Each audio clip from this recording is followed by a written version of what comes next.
Bonjour et bienvenue à votre émission Langue fourchue.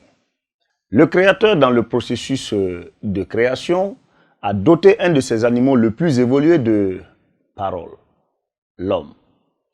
Mais il aurait mieux valu que le grand designer épargne cette peine à certaines de ses créatures. La parole est un art, la parole est un remède, mais plus encore, la parole peut être une redoutable arme. Une personnalité politique burkinabé que j'affectionne particulièrement dans ses déchaînements verbaux et qui a le jeu d'acteur tout aussi plaisant est sans conteste l'Homo Copticus. Tonton Simpson Buzz du Faso sait faire parler de lui et de ses camarades de parti. Mieux, il semble avoir formé certains d'entre eux à cet excellent exercice. Une chose est de parler, mais une autre est de communiquer. Sinon, tout le monde, ou presque, sait parler. Il s'en trouve même des animaux moins évolués que l'homme qui parlent.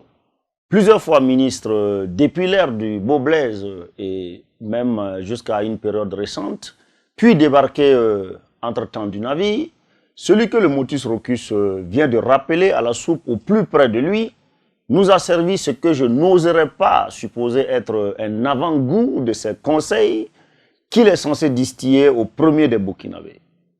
En effet, invité de l'émission Sur la brèche de la télévision nationale, le tout nouveau conseiller présidentiel, répondant à une question plus que d'actualité, celui qui conseillera désormais le motus rocus sur les questions économiques et de développement, lâche une petite boule qui, au-delà de sa puanteur, m'effraie. Je ne sais pas vous, mais moi, je ne sais quoi en penser. Suivez. Les groupes terroristes se cherchent, il faut le dire. La preuve, c'est qu'ils n'attaquent plus tellement comme ça les forces de défense et de sécurité. C'est des attaques lâches de civils, de religieux, etc. Alors, quand même, il faut noter cela. Voilà. Alors, le nouveau baromètre de la lutte contre le terrorisme au Burkina, c'est quand l'armée ne suit plus de pertes, mais que des populations civiles et sans défense en paient le prix. Je félicite au passage nos forces de défense et de sécurité pour leur victoire qu'elles arrivent quand même à engranger sur le terrain malgré la vétusté de leurs moyens. Mais seuls les civils sont visés. Je serais tenté de dire normal si ceux d'en face ne rencontrent aucun soldat sur leur chemin. C'est ma compréhension, ça. Alors, chers conseillers, très spécial, vous qui avez dirigé le département de la sécurité, ne pouvez pas, à mon sens, tenir de tels propos. Mais bon, en tout cas, moi, je me cherche avec de tels propos. Quand les civils fuient les foyers de tension et qu'ils pensent trouver un peu de sécurité et assez de réconfort de leurs dirigeants dans la capitale, on leur demande de retourner se faire, je touche du bois. À défaut d'apporter un peu de compassion à ces populations laborieuses, évitons de leur dire aussi directement et très vertement ce qu'elles savent déjà.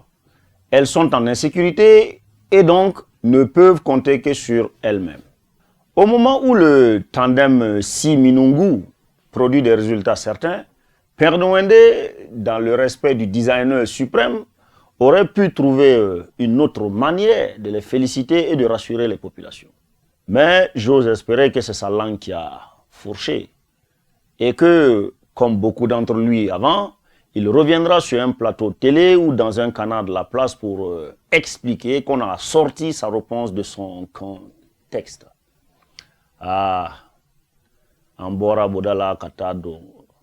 Bon. N'est-ce pas une belle victoire sur le terrorisme que quand des civils sont uniquement visés? Je me demande ce qu'il en sera de l'économie et du développement auprès du Pré-Faso. En attendant, moi je vais voir ailleurs s'il y a quelques âmes à consoler.